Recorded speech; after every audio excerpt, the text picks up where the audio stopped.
states and what the position of the board is. The board recognizes that step increases in the salary schedule have been frozen since 2008, and that only one salary increase of 1.2% has been granted in the last 6 years. The board believes that the current state of teacher compensation in North Carolina has directly impacted our ability to recruit and retain strong teachers and offer employment packages that are competitive with neighboring states in the private sector. The board believes the elimination of tenure for those teachers who had already attained it may be in violation of both the United States and the North Carolina Constitution by eliminating a vested property right.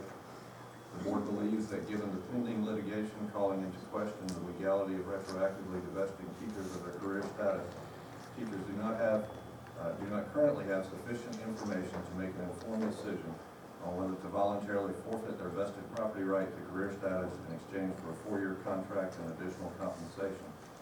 The board believes that Franklin County Schools has far more than 25% of its teachers that deserve a merit-based pay raise given the excellent services they provide. The board believes that the mandate to offer contracts to 25% of its teachers is divisive, inequitable, and demeaning. The board appreciates the plan put forward by the governor and the legislative leadership to improve compensation for beginning teachers, but believes there are a number of other important measures that are left unaddressed by this plan. Given these statements of belief, the board respectfully requests that the General Assembly take the following actions. First, provide sufficient salary increases to the teacher salary schedule so that veteran teachers as well as beginning teachers receive adequate compensation. Second, drop the component of the governor's plan that would freeze salaries at the same level for the first 9 years of teaching and instead reinstitute yearly step increases in years 1 through 5. Third, reinstate the master's degree salary schedule for any teacher who obtains a master's degree in either education or in their field of teaching. Fourth, rescind all provisions of the Appropriations Act that eliminates career status for those teachers who already have been awarded career status.